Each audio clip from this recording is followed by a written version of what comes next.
കഴിഞ്ഞ ഗൈഡ്ലൈൻ അനുസരിച്ച് ഇവിടെ ആപ്ലിക്കേഷൻ സബ്മിറ്റ് ചെയ്തവർക്ക് എല്ലാം പ്രവർത്തിക്കാൻ അനുമതി ഉണ്ടായിരുന്നു. എന്നാൽ ഇനി അങ്ങനെയല്ല. എൻറോൾമെന്റ് ആപ്ലിക്കേഷൻ ഫയൽ ചെയ്യുന്നു എന്നുള്ള അടിസ്ഥാനത്തിൽ പ്രവർത്തിക്കാൻ പറ്റില്ല. അതിനൊരു സ്ക്രൂട്ടണിക്ക് വിധേയമായി അതിനെ ഗവൺമെന്റ് തലത്തിലെ കൺസ്യൂമർ അഫയേഴ്സ് ഡിപ്പാർട്ട്മെന്റ് അതിനെ സ്ക്രൂട്ടണിക്ക് വിധേയമാക്കി അത് നല്ലതാണെന്ന് ബോധ്യപ്പെട്ടാൽ മാത്രമേ അവരുടെ ലിസ്റ്റ് വെബ്സൈറ്റിൽ പബ്ലിഷ് ചെയ്യൂ. അതൊരു വലിയ കാര്യമാണ്. അതുപോലെ കമ്പനിയെ സംബന്ധിച്ച് പറയുമ്പോൾ വെറും പേപ്പർ കമ്പനികൾക്കൊന്നും ഇനി പ്രവർത്തിക്കാൻ പറ്റില്ല. ഞങ്ങൾ കഴിഞ്ഞ പ്രാവശ്യം 44 കമ്പനി കേരളത്തിൽ രജിസ്റ്റർ ചെയ്തിരുന്നു. അത് പരിശോധിച്ചപ്പോൾ അതിനകത്ത് പകുതി കമ്പനികൾ പോലും ഒരു ഓതറൈസ്ഡ് ക്യാപിറ്റൽ 1 ലക്ഷവും 2 ലക്ഷവും ഒക്കെ വെച്ച് തുടങ്ങുന്ന പേപ്പർ കമ്പനികളായിരുന്നു. സ്വന്തമായിട്ട് പ്രോഡക്റ്റോ സ്വന്തമായിട്ട് ഫാക്ടറിയോ സ്വന്തമായിട്ട് ടൈപ്പ് പ്രോഡക്ട്സോ ഒന്നും ഇല്ലാത്ത പല കമ്പനികളും ഇതിന്റെ ഇടയ്ക്കൂടെ പ്രവർത്തിച്ചു വന്നിരുന്നു. അവർക്കൊന്നും പ്രവർത്തിക്കാൻ പറ്റാത്ത രീതിയിലുള്ള ആപ്ലിക്കേഷൻ ഫോമാണ് രൂപകൽപ്പന ചെയ്തിരിക്കുന്നത്.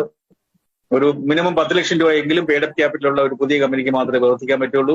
നിലവിൽ പ്രവർത്തിച്ചുകൊണ്ടിരിക്കുന്ന കമ്പനിയാണെങ്കിൽ അവരുടെ ബാലൻസ് ഷീറ്റുകൾ പരിശോധിച്ച് അവർക്ക് നഷ്ടത്തിലൂടെ അവരുടെ പ്രോഫിറ്റ് ഇൻസെന്റീവ്സ് ഡിസ്ബേഴ്സ്മെന്റ് എല്ലാം പരിശോധിക്കും.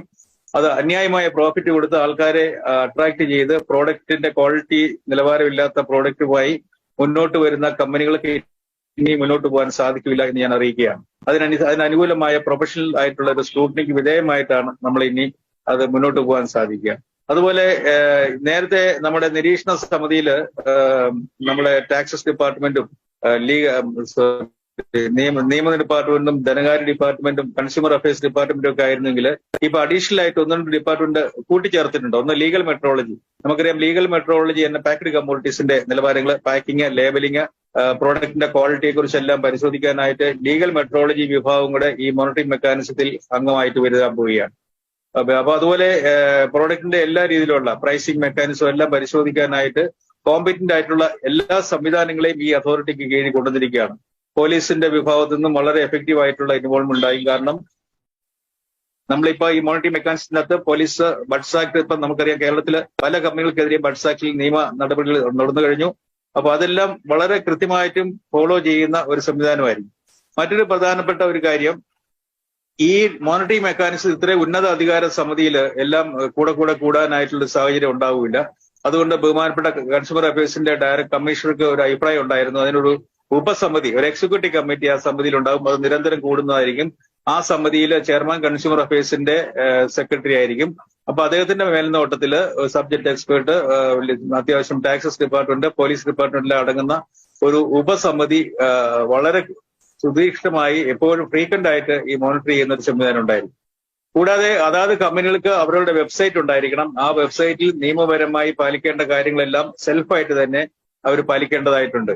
ആ കമ്പനി ചെയ്യുന്ന പ്രവർത്തനങ്ങൾ, റിപ്പോർട്ടുകൾ, ബാലൻസ് ഷീറ്റുകൾ, GST റിട്ടേൺ, ഇതെല്ലാം കൃത്യമായിട്ടും വെബ്സൈറ്റിൽ പ്രസിദ്ധീകരിക്കണം. ഇനി കൺസ്യൂമർക്ക്, അതായത് ഡയറക്ട് സെല്ലേഴ്സിന് അല്ലെങ്കിൽ ഡിസ്ട്രിബ്യൂട്ടറായ നിങ്ങൾക്ക് നിങ്ങളുടെ കമ്പനിയുടെ സ്റ്റെബിലിറ്റി അറിയാനായിട്ട് സാധിക്കും. അവർ നികുതി അടയ്ക്കുന്നവരാണോ, GST റിട്ടേൺ ഫയൽ ചെയ്യുന്നവരാണോ, അതെല്ലാം അവരവരുടെ വെബ്സൈറ്റിൽ തന്നെ പബ്ലിഷ് ചെയ്യാനായിട്ടുള്ള ഒരു നിയമം നമുക്ക് വന്നു കഴിഞ്ഞു. അപ്പം കമ്പനി വെറുതെ പ്രഹസനമായിട്ട് പറഞ്ഞാൽ ഇനി ഒന്നും പറ്റിയില്ല. എല്ലാം വെബ്സൈറ്റിൽ രൂപകൽപ്പന ചെയ്യണം. അതുപോലെ ആ വെബ്സൈറ്റിന്റെ വെറാസിറ്റി പരിശോധിക്കാനായിട്ട് കമ്പനി സെക്രട്ടറി സർട്ടിഫൈ ചെയ്യണം. ഇത്തരം കാര്യങ്ങളെല്ലാം നിഷ്കർഷിച്ചുകൊണ്ടുള്ള ഒരു പുതിയ സംവിധാനമാണ് വരാൻ പോകുന്നത്. ഇപ്പൊ ചുരുക്കി പറഞ്ഞു കഴിഞ്ഞാൽ പ്രോഡക്റ്റ്, ഇപ്പൊ ഇതുവരെ നമ്മൾ പ്ലാൻ വിൽക്കുന്ന കമ്പനികളുണ്ടെങ്കിൽ അതെല്ലാം ഇനി നടക്കുന്ന കാര്യമല്ല. പ്ലാൻ അല്ല, പ്രോഡക്റ്റ് ആണ് വിൽക്കേണ്ടത്.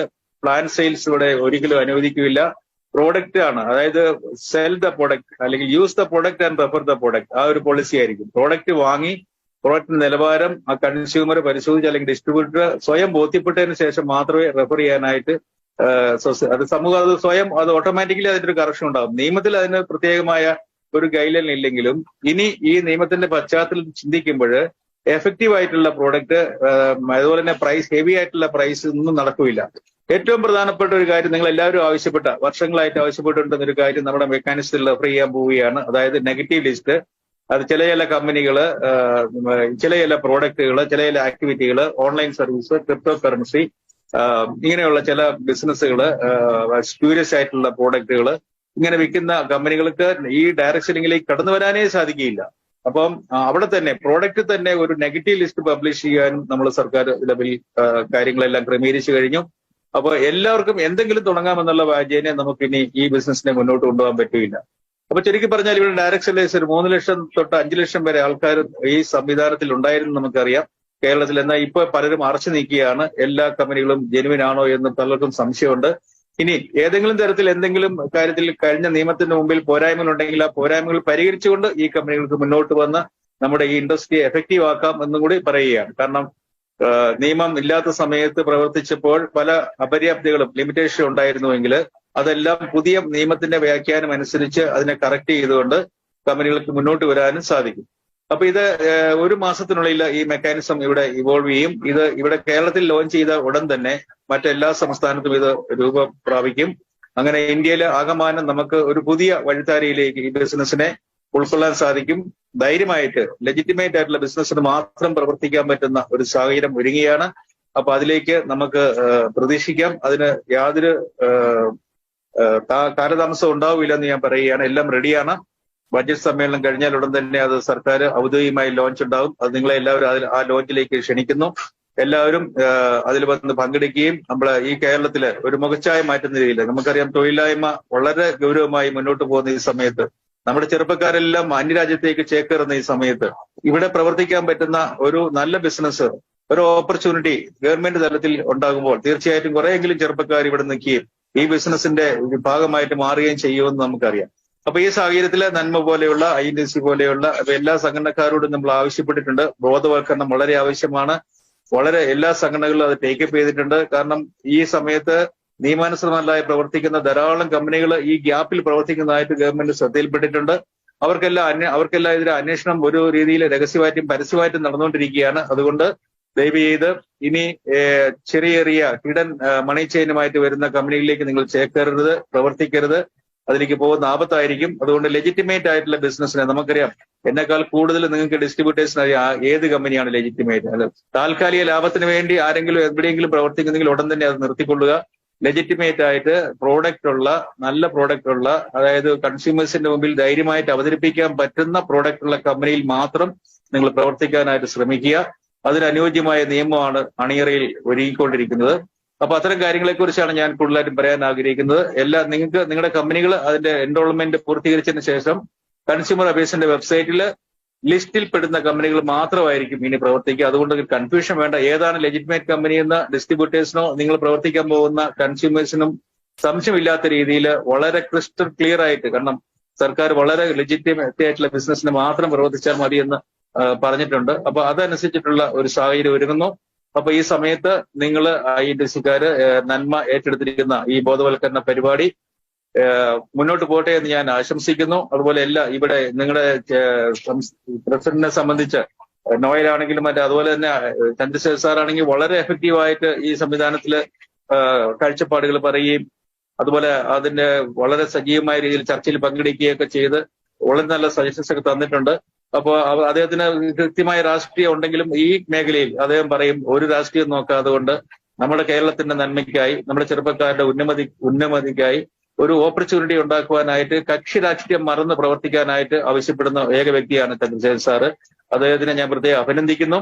അപ്പൊ അദ്ദേഹത്തിന്റെ ഒരു നേതൃത്വത്തിൽ നിങ്ങൾ മറ്റെല്ലാ സംഘടനയോടും ചേർന്ന് നിന്നുകൊണ്ട്, ഇവിടെ ഒരു സംഘടനാപരമായ ഒരു വൈരുദ്ധ്യം ഉണ്ടാകാൻ പാടില്ല, പാർട്ടിപരമായ വൈരുദ്ധ്യം ഉണ്ടാകാൻ പാടില്ല. എല്ലാവരും ഈ ഇൻഡസ്ട്രിയെ ഒന്നുകൂടെ ശക്തീകരിച്ചുകൊണ്ട് ഇത് വരാൻ പോകുന്ന ഗവൺമെന്റ് നിങ്ങൾക്കായി വെച്ച് നീട്ടുന്ന ഈ സാഹചര്യത്തെ ഏറ്റവും നല്ല രീതിയിൽ പ്രയോജനപ്പെടുത്തിക്കൊണ്ട് നമ്മൾ കേരളത്തില് ഈ മാതൃകയായിട്ട് ഇന്ത്യ മഹാരാജ്യത്ത് ഒരു വലിയ മുന്നേറ്റം സൃഷ്ടിക്കുവാനായിട്ട് നമുക്ക് സാധിക്കട്ടെ എന്ന് ഞാൻ ആശംസിക്കുകയാണ്. അതിന് തുടക്കമെന്ന നിലയിൽ ഈ ഒരു സമ്മേളനത്തെ ഞാൻ അതിനെ കാണുന്നു. ഇനി ഇതുപോലുള്ള സമ്മേളനങ്ങൾ ഓൺലൈനായിട്ടും ഓഫ്ലൈനായിട്ടും നിങ്ങളുടെ ഓരോ പല കമ്പനിയിലെ ആൾക്കാരുടെ പ്രവർത്തിക്കുന്ന ഉണ്ട് എന്ന് എനിക്കറിയാം. അവരുടെ കമ്പനിയുടെ മാനേജ്മെന്റിനോട് നിങ്ങൾ ആവശ്യപ്പെടുക. ഇതിന്റെ ബോധവൽക്കരണം, ഈ നിയമം ഇവിടെ വന്നു കഴിഞ്ഞാൽ ഉടൻ തന്നെ ആദ്യത്തെ ഒരു മാസം നിങ്ങൾ പ്രോഡക്റ്റ് വിൽക്കുന്നതിനേക്കാൾ പ്രസക്തമായി ആ നിയമമായിരിക്കും നിങ്ങൾ പറയുക. അങ്ങനെ നമ്മുടെ സമൂഹത്തിലുള്ള ആശങ്കകൾ മുഴുവൻ ദൂരീകരിച്ചുകൊണ്ട് ഇപ്പോ നമുക്ക് MLM എന്ന് പറയുമ്പോൾ സമൂഹത്തിൽ ഇത് ചില കമ്പനികൾ കാരണം ഉണ്ടായിരിക്കുന്ന ആ ഒരു ക്ഷീണം എല്ലാം മാറ്റാനായിട്ട് നമുക്ക് ശ്രമിക്കാം. സർക്കാർ അതിന് പ്രതിജ്ഞാബദ്ധമാണ്. അപ്പൊ നല്ല രീതിയിലുള്ള കമ്പനികളെ സമൂഹത്തിന്റെ മുമ്പിൽ അവതരിപ്പിച്ചുകൊണ്ട് ആ കമ്പനിയിലെ പ്രോഡക്റ്റുകൾ നിങ്ങൾ യഥേഷ്ടം വിതരണം ചെയ്തുകൊണ്ട് ഈ നമ്മുടെ രാജ്യത്തെ, നമ്മുടെ എക്കോണമിയിൽ നമുക്കറിയാം നമ്മുടെ കേരളം സാമ്പത്തികമായി കുറച്ച് പുറകോട്ട് പോയിക്കൊണ്ടിരിക്കുകയാണ്. അപ്പൊ ആ മേഖലയിലെല്ലാം ടാക്സ് ആയിട്ടും അല്ലെങ്കിൽ എക്കോണമിയുടെ വൈബ്രന്റ് ആയിട്ടും ഈ ഇൻഡസ്ട്രി പ്രവർത്തിക്കട്ടെ എന്ന് ഞാൻ ആശംസിക്കുന്നു. ഇത് ഇന്ത്യ മഹാരാജ്യത്ത് ഒരു വലിയ മുന്നേറ്റമായിരിക്കും. ഇപ്പോഴുള്ള ട്രഡീഷണൽ ബിസിനസ്സുകാർ അനുഭവിക്കുന്ന എല്ലാ ബുദ്ധിമുട്ടുകളെയും കവചം മറച്ചു വെച്ചുകൊണ്ട് അവരെ കൂടെ ഉൾക്കൊള്ളിച്ചുകൊണ്ട് നമ്മുടെ സമൂഹത്തിലുള്ള എല്ലാ ആൾക്കാരെയും ഉൾക്കൊള്ളിച്ചുകൊണ്ട് നിങ്ങൾ ഈ ഡയറക്ട് സെല്ലിംഗിലേക്ക് ക്ഷണിച്ചുകൊണ്ട് ഈ ഓപ്പർച്യൂണിറ്റി ഈ ലെജിറ്റിമേറ്റ് ആയിട്ടുള്ള വലിയൊരു സൗഭാഗ്യമാണ് വരാൻ പോകുന്നത്. നിങ്ങൾ നാളിതുവരെ എന്തെങ്കിലും പോരായ്മകൾ ഉണ്ടായെങ്കിൽ അതിനെ ഇല്ലായ്മ ചെയ്തുകൊണ്ട് വളരെ എഫക്റ്റീവ് ആയിട്ടുള്ള ഒരു മെക്കാനിസം വരികയാണ്. അപ്പൊ ധൈര്യമായിട്ട് ഇപ്പൊ എന്നെ കേൾക്കുന്ന ഈ മീറ്റിംഗിൽ പങ്കെടുക്കുന്ന എല്ലാവരോടും ഞാൻ ആഹ്വാനം ചെയ്യുന്നു. ഇനി ഇതുപോലുള്ള വലിയൊരു ജനസമിതി അല്ലെങ്കിൽ ജനത്തിന്റെ അംഗീകാരം വാങ്ങിക്കുവാനായിട്ട് നിങ്ങൾ പ്രതിജ്ഞാബദ്ധമാണ്. നിങ്ങളെ ഞങ്ങൾ ഫലമേൽപ്പിക്കുന്നു. ഇനി നിങ്ങൾക്ക് യാതൊരു വിധത്തിലുള്ള ആശങ്കയും വേണ്ട എന്ന് ഞാൻ പറയുന്നു. നല്ല രീതിയിൽ പ്രവർത്തിക്കുന്ന കമ്പനികൾക്ക് യഥേഷ്ടം മുന്നോട്ട് പോകാൻ സാധിക്കും. ചീത്ത രീതിയിൽ പ്രവർത്തിക്കുന്ന കമ്പനികളെ ഇവിടെ തന്നെ അത് ഉന്മൂലനം ചെയ്യാനുള്ള എല്ലാ സംവിധാനമായി കഴിഞ്ഞു. ഞാൻ ദീർഘിപ്പിക്കുന്നില്ല. നിങ്ങൾക്ക് നിങ്ങളുടെ ഒഫീഷ്യൽ വെബ്സൈറ്റും നിങ്ങളുടെ സംഘടനാപരമായ കാര്യങ്ങളൊക്കെ പറയേണ്ടതായിട്ടുണ്ട്. മാത്രമല്ല ഞാൻ നോയലിനോട് പറഞ്ഞിരുന്നു എനിക്കൊരു 9:15 ഒക്കെ ആവുമ്പോൾ പിരിയണം.